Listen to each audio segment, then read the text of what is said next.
आबोरे नुकु इंगाते धर्म ठिकेदार को नौका को ठीक अकाद बोना माने एड़े सरना सरी सरना सफा सरना ओजरा सरना अदो नुकु धर्म गुरु को जहां को बनावा कना लिन मा मिमि धालिन उयरा जेते लाइन रे तिंगु कते लुगड़ी ओचो फुरचे कते दाल लेको खान ठीक को बुझाव न्यामा जे धर्म ओकालका मेन हुयुआ नुकु चांडाल नुकु साला बेमान होड़ एक तो धर्म रेना माने बाम बड़ायाम और एकदम जीत कते एकदम नवा नौका ना आले दो नवा कनाले सनत सरना कनाले भगी सरना कनाले या मिट्टी के लयु मसे जहाना के न्यामगे और न्यामा एकदम नोडे कोई गिने हिसाबे कोई बटी हिसाबे छत्तीसगढ़ में एक बार फिर से धर्मांतरण और आदिवासियों को लेकर सियासी बहस तेज हो गई है। मुख्यमंत्री विष्णुदेव साय ने ताजा बयान में यह कहा है कि राज्य सरकार धर्मांतरण के खिलाफ कड़ा कदम उठा रही है, लेकिन कुछ संस्थाएं और विधर्मी लोग आदिवासियों को बहकाकर उनका धर्म बदल रहे हैं। इसे लेकर सरकार भी सख्त है। मुख्यमंत्री यही नहीं रुके, विष्णुदेव साय ने यह भी कहा कि आदिवासी सबसे बड़ा हिंदू है, यानी सीएम साय ने आदिवासियों को हिंदू बताया है। इधर पीसीसी चीफ दीपक बैज कह रहे हैं कि क्या विष्णुदेव साय हिंदू मुस्लिम का सर्टिफिकेट बांटने के लिए मुख्यमंत्री बने क्या? ये तो कह दिया, तंज तो कस दिया दीपक बैज ने, लेकिन यह नहीं बताया कि कांग्रेस आदिवासियों को हिंदू मानती है या नहीं। मुख्यमंत्री का भी बयान सुने और दीपक बैज का भी बयान सुने।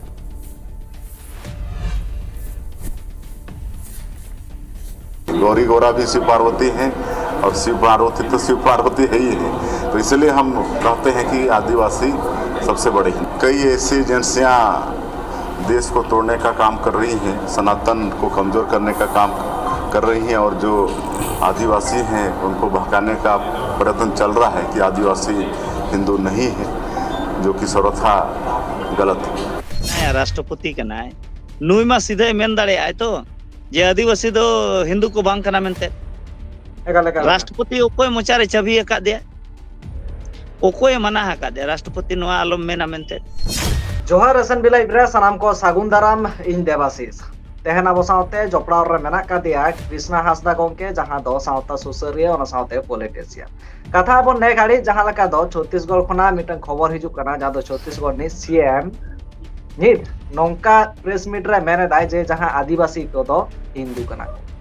नौकान कथा सामांग रे हिजु कना कथा बन नवा को इदी काते तेहना बो सावते जोपड़ाव रे मेना का कृष्णा गोंके नवा चैनल रे सागुन दाराम सावते जोहार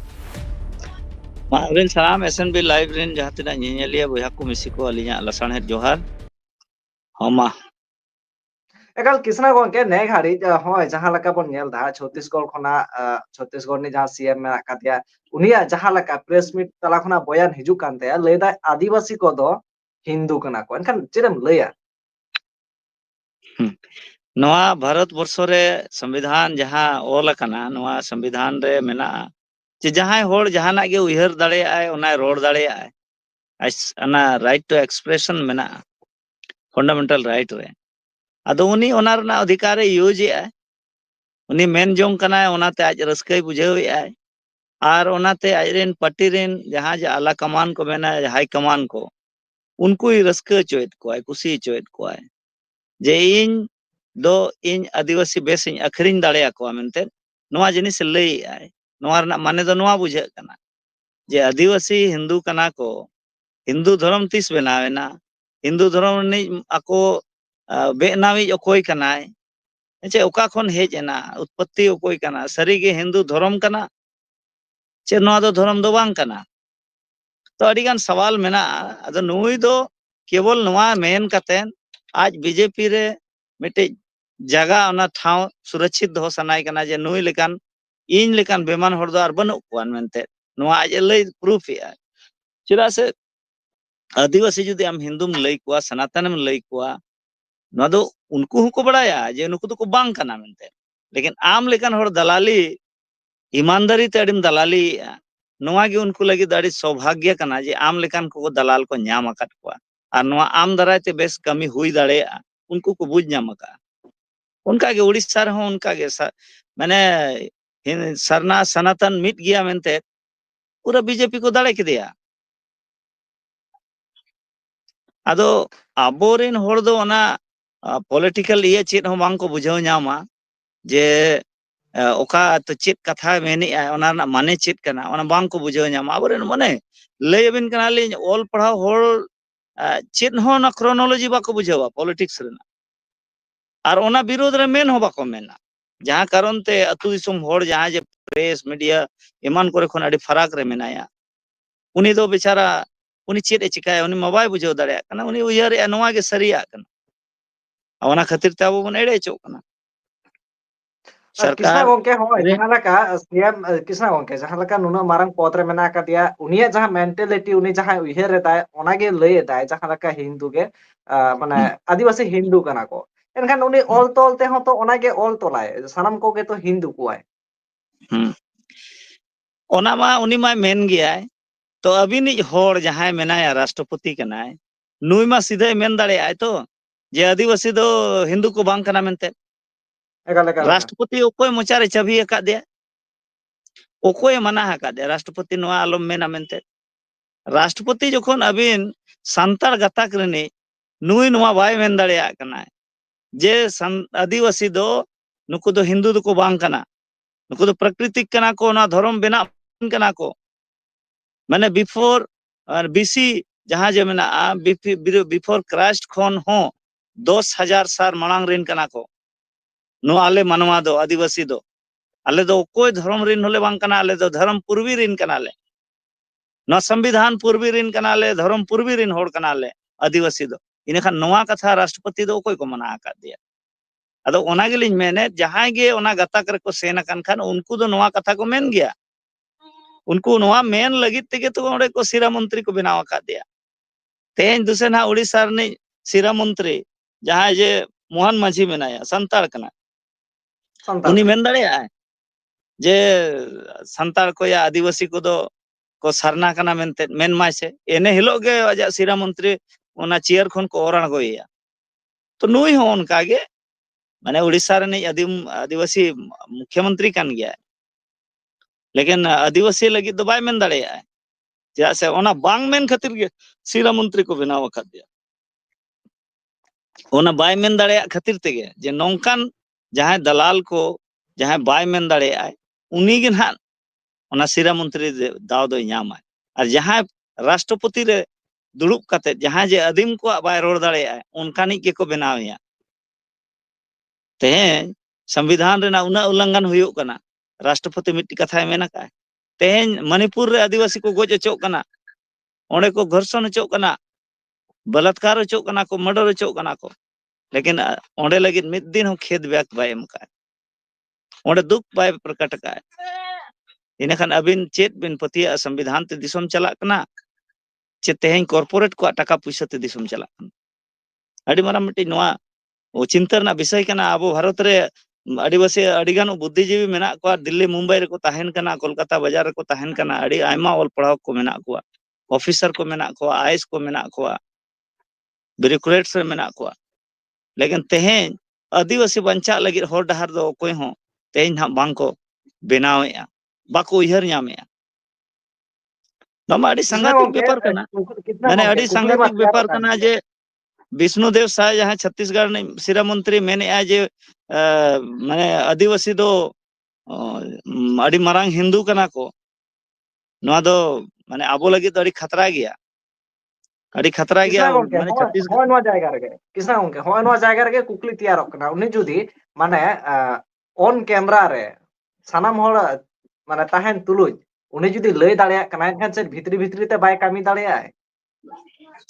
निहते भीतरी तो चेर ओपनली कमी दाड़िया कना तेन छत्तीसगढ़ रे हासदेव एरिया खन तीना आदिवासी अतु उजड़ेना ओना मा कोनो भीतरी कमी बांग कना तो ओपन कमी कना जे आदिम को लगा लगी तो नितो दाड़ी उकू उकू दो कांग्रेस लेका लगा दो बाय हुआ कांग्रेस दो उकू उकू ते कमी तहनो जे जहां बाय ठीक तहनो लेकिन बीजेपी सरकार नितो हेज कतन जहां पनोत रे बीजेपी सरकार मेना या भारत रे जहां भारत दिसम रे तेहन बीजेपी सरकार चला कना तेहन आदिम को नुई हो तो उनका के कमी कना उनी संविधान बाय लागू चोआता है नुई संविधान चबाई माने मिट गया कमी तक ना प्रकार उना के माने मॉडल के धरा के बदल कना माने कांग्रेस दो संविधान माने जहां तिना के आईन कानून बनाव खन तहनो बनाव लेना ओना बाय लागू चोआना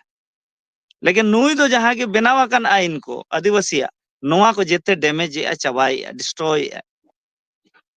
आबोरेन बुद्धिजीवी और आबोरेन पॉलिटिशियन को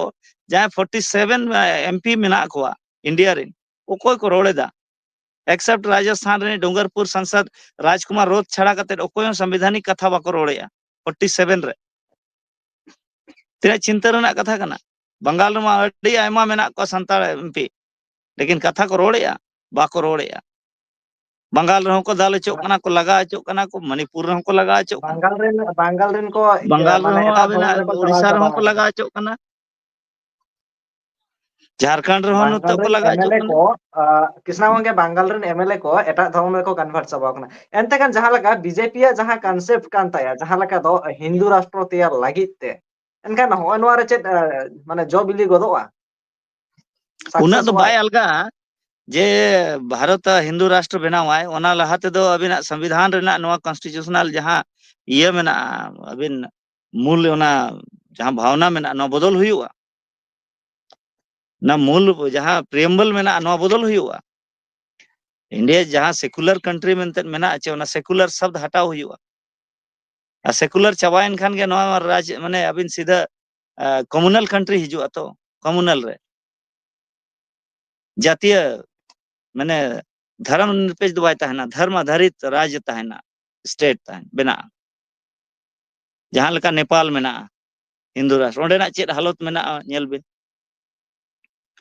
तो ओका कंट्री रहो धर्म रेना मामला रे मुद्दा बनुना लेकिन भारत रेगे अबिन जहाना दो बांगा नोडे दो धर्म रेना मामला रे को फसाव का और नोआ रेगे को उलझे अबिन नौकरी रेना रोजगार रेना व्यवसाय रेना कथा दो बाको रोड़ा विकास रेना बाको रोड़ा नोडे धर्म खतरे रे मेना मेना तो आबोरेन अलिन ओनागे मने रे मिट्टी काहिस मेना जे आबोरेन बुद्धिजीवी को नोंकाना इदी कतन मिट्टी हो चर्चा रे बाको हिजुआ चर्चा रे अगु कोबिन मिदोगान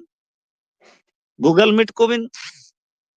आबोरेन ओकोय बुद्धिजीवी नोआ इदी कतन आबोरेन पॉलिटिशियन को कोई काणगोना नेल को आबोन चेत को रोड़ेया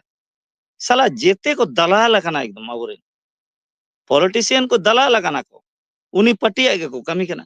जहां पार्टी ना टिकट हतावा का उनी पटिया उसूल और सिद्धांत के कमी कना ओकोय सेंट्रल गवर्नमेंट ओकोय स्टेट गवर्नमेंट उन्हें जहां जे आदिवासी विरोधी पॉलिसी ना इदी कते ओकोय हो ना प्रोटेस्ट बाको प्रोटेस्ट दा आदिवासी चिकाय बंचा आदिवासी माने चिंता रना कथा कना झारखंड रहो आदिवासी सिरा मंत्री उड़ीसा रहो सिरा मंत्री आदिवासी संताड़ के छत्तीसगढ़ रहो सिरा मंत्री आदिवासी के लेकिन आदिवासी के खतरा और आदिवासी को गोज चोक कना नोआ दो चेक कना ओकार दो नक्सली नुतुम ते ओकार दो विकास नुतुम ते ओकार दो सरकारी के विकास ना बाधा नुतुम ते को गोजे को माने आदिवासी के माने विकास न बाधा को बनावा कना और एन रहो आदिवासी विकास बाय हियो कना चिंता रना कथा कना चे अदो नोंकाना अबो जुवन कोड़ा को नोआ को रिएक्ट मा जुवन कोड़ा को रिएक्ट मा नोआ आर बांखान दो हिजुक कान समय अड़ी माने बड़ी चिंता रना विषय कना अड़ी खतरा कना नोआ दो आदिवासी लगे जुदी बांग को विरोधा जुवन कोड़ा कुड़ी को ओलो पड़ा कना को जहां गे निजेरा परिवार निजेरा नेक्स्ट जनरेशन लगे उयर हुई को अदरवाइज बांखान दो खतरा तेज आलो को उयर मा जे तेज कृष्णा हंसदा अड़ी आटे बुझाव ओना आलो को उयर मा गपा सनाम आदिम को चितान रे नोआ हाल हुआ और जेते को तकलीफ हिजुक कान पीढ़ी दो उनाते अलिया मेन अबिना चैनल माध्यम ते सनाम नेनेलिया बिहार मिसिका को जहां गे चक्री वक्रियान मेना को अड़ी टॉप लेवल रे जहां ग्रेड 1 सर्विस कना को ब्यूरोक्रेट्स रे मेना को तो चिंता विचार मा को खतरा तेहेन बगल रे मेना गपा आमा ओड़ा रहो सेटर दाड़िया नोआ स्थिति हेना एकदम यहाँ सुर रेगे उड़ीसा रे डांडबुस खन एहब कतन अबिन गुरमाश्रेणी हरि 32 टी अतु ओंडे चबा कना माने पूरा कॉर्पोरेट ना दिसों में चलावा यार ओंडे दो बीर बुरु को चेत हो ओंडे पर्यावरण ना दरकार बांगा अमेरिका लेका नोडे लय बिन कना ले आम कोयला और लोहा जमते तहन में धुआं जमते तहन में हुड़ू को और नोआ अबिन गुहुम को चास ना दरकार बा हियो ना क्या से जगह तहना तबे तो बिन चासा कॉर्पोरेट को तेहेñ ओना गेको चलावेआ आर आबोरेन पॉलिटिशियन को उनको ठेन पैसा हताव कते नोंकाना एको कमी होरा रे गोड़ो को एमेआ अबिन ओका खोट बिन बंचा अबिन एकला बिन विरोधा को गोज बिना जेते नेता को दलाल कना सेता लेका को कमी कना मिट टुकड़ा को गिडियात को खान जांग ओना रे पोहा गया को तो चिंता रना कथा कना आर आबोरेन जुवान कोड़ा को होश बनुना रील बनावते फुर्सत बनुना चाकरी नामोग कना बाय नामोग कना चेत ओकोय नेता चेत चिकाया ओकोय सरकार चेत चिकाया ओना रना समालोचना बनु नंग तबन जहां कारण ते अब नोआ परिस्थिति दिनो दिन खराबोग कना सरकार गोड़ा को कना रील्स लागित 10 लाख टाका कते एमा को कना सरकार काड़ी कते नोआ को दो मिटे बाको मेना मुंगेरी लाल हसीन सपना मुंगेरी लाल का हसीन सपना हिंदी ते को मेना अदो नोआ रील्स बनाव लगिन हतो आम क्वालिफाई दो तेहेñ अलिन अडिगान नुकु फिल्म इंडस्ट्रीज वाला को अलिन सुर सुपुर मेना को बड़ाई को अलिन अदो उनको कुलीट को बाबू आपे मा रील्स बनाव लगित नाम अदो मेना बाले क्वालिफाई ओना रे बाले क्वालिफाई एने खान 10 लाख का खने नामा अदो अलिना सुझाव मेना जे आम जुदी एम्प्लॉयमेंट के उना जुदी क्रिएट सनायत में इने खान दो आम तेहेñ फिल्म इंडस्ट्री अबो रिन कोड़ा कुड़ी को अडिजुर को छुटाव कना नोआ रे आम नोआ फिल्म इंडस्ट्रीज वाला चेदा लोन बाम एमा को बैंक वाला को उनको आम डायरेक्शन एमा को आम गारंटर बना में जहां लेकर महाराष्ट्र रे एमा को कना को सरकार लोन को एमा को कना से 100 200 करोड़ 500 करोड़ 1000 करोड़ को एमा को कना आम एमा को अब रेना दो ढेर वाय लगा 2 करोड़ 1-2 करोड़ तेगे फिल्म बना अदो उनका सरकार अदो बनु ना मेना रील्स बना पे 10 लाख इन एमा पे अदो रील्स बना लगे तो चेक क्राइटेरिया मेना मांग ओना तो लई लेम क्वालिफाई आले चे वाले क्वालिफाई चेक लेखाना रील्स बनाव हुयुआ तीना मारांग रील्स बनाव हुयुआ तो ओना थीम तो आले लई आले में अदो आबो माने नोंकान कथा को आबो सिरा मंत्री को मेना जहां जे माने चेद मेना अपना लेकान हड़मा बिन ठिकाया जे एड़ेत बनाय नुई लेकिन बाकी हड़मा को खुशी जों कना जे हेमंत सोरेन मेन दाड़ेया कना आले या अबिन मोहन माझी मेन दाड़ेया कना नोंकान कथा नोआ लाहाते ओकोय माको मेन लेया एड़े मा एड़े आका लेगेया मोने शर्मा एड़े केले दोहार नितो हो आज बहु रा ते गोटा में दा दिखाव कते दाड़े दिया चेत किन कमी नितो मारांग बुरु किन अखरिन किया लुगु बुरु किन अखरिन किया लैंड बेन बनाव कते जेते हासा आदिवासी किन हताव चुकेत को कॉर्पोरेट किन मागो कन इना कॉर्पोरेट किन एम ठीक को आइन बनाव कना तो जहां रे कॉर्पोरेट इच्छाया नोआ जगह कुसिया ना सरकार ओंडे फोर्स भेजा कते खाली चुकवा नोआ आइन बनाव कना इना खान एन रहो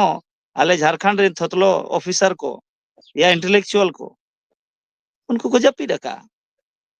सुनबार हुई एन खान के फोन तक कुपुलिया चले भाई ओकारे कोई ओड़ा खाली मेना कज बन दुड़ुब ᱧᱟᱯᱟᱢ ᱧᱚᱜᱚᱜᱼᱟ एगल किसना गोंके एते कान होय नोआ एगल किसना गोंके एनकान जहां लगा नि बयान बाजी सामांग रे हिजुक कना होय नोआ धरम रे मामला इदी काते जहां आदिवासी कना को जहां सीएम आदिवासी कना आज हो आज के नोंकाना बयान बाजी दाय एनकान हिजुक कान जहां 2025 रेना जहां हा जनगणना ओना रे चेत बदलाव नेलोआ निहाते नोंकान नोंकान आबोरेन सिरा मंत्री को तहन खान अबिन सनाम जेते अबिन हिंदू को ऑल बिना लेखा बिना को अबिन दो बिलती लिकानी केना बिन आदिवासी दो तेहन दो बिलती लिका को बुहर काट बना जहाना उतुर के मेसा में माने हिंदू रहो लेखा बिना और क्रिस्तान रहो लेखा बिना क्रिस्तान रहो लेखा चोमिया और मुस्लिम रहो लेखा चोमिया जहां जहां से को कमो कना नुकु आदिवासी लिखा को मानते खड़ को चेदा से अब मा धार्मिक मामला रे एकजुटता तबन बनुना सामाजिक मामला रे एकजुटता बनु तबना चेत तेमन जुमिदुआ ओकोय रोड़ा नोआ दो नोआ छड़ा बाम कमी अकत खान सरकार आमा ले गिरव तमा भारत जकात रे न दो मिद रकम अड़ांग दरकारो कना मिद लेका हुना रोड बन रोड किया उनका रोड ओकारे ओडको कना ना बंगाल खन ओडको कना उनते बंगाल रे सरी धरम आले झारखंड रे एड़े धरम आपे सफा धरम आले ओजरा धरम हैं आदो नोते रे सरना अंते रे आपे सरी सरना ना बंगा उड़ीसा से रे एड़े सरना अदो आबोरे नुकु इगाते धरम ठिकेदार को नोंका को ठीक काट बोना माने एड़े सरना सरी सरना साफा सरना ओजरा सरना अदो नुकु धर्म गुरु को जहां को बनावा कना अलिन मा मिमिद धाल उयरा जेते लाइन रे तिंगु कते लुगड़ी ओचो फुरचे कते दाल लेको खान ठीक को बुझाव नामा जे धर्म ओका लेका मेन हुयुआ नुकु चांडाल नुकु साला बेमान होड़ एक तो धर्म रेना माने बाम बड़ायाम और एकदम जीत कते एकदम नवा नोंका ना आले दो नवा कनाले सनत सरना कनाले भगी सरना कनाले या मिट्टी के लयु मासे जहाना के ᱧᱟᱢᱜᱮ ᱚᱨᱤᱢ ᱧᱟᱢᱟ एकदम नोडे कोई गिनई साबे कोई बटी साबे उनका कना तबन अदो आबोरिन माने ओना बाको मेना इये बनो ना दूरदृष्टि बनो ना आबोरिन नुकु जहां तिना के सोशल एक्टिविस्ट मेन बिन या नुकु रिलीजियस एक्टिविस्ट मेन बिन धर्म रिन ठिकादार कना को और सरकार नुकु प्रोजेक्ट को अगु का जे आपे तीसवाल पे मिदु आम हो मेन में जुरते अदो अडिगान मेना को माने उनकान को बंगाल रहो झारखंड रहो उड़ीसा रहो बाको मिद चोबिना उनी एकदम उनी किछुगान उनी खर्चा उर्चा ᱧᱟᱢᱟᱭ और उनी आजा गे उनी आजा बाको मेना अपनी ढपली अपनी राग ढपली मना ना डमरू अदो उनी डमरू मिट्टी को एम का दे उनी डमरू माजे माजे रुया आजा लेका उनी हो रुया नुई झारखंड रनी भेगारे रुया बंगाल रनी भेगारे रुया छत्तीसगढ़ रेन आंध्र प्रदेश तेलंगाना और महाराष्ट्र गुजरात राजस्थान रेन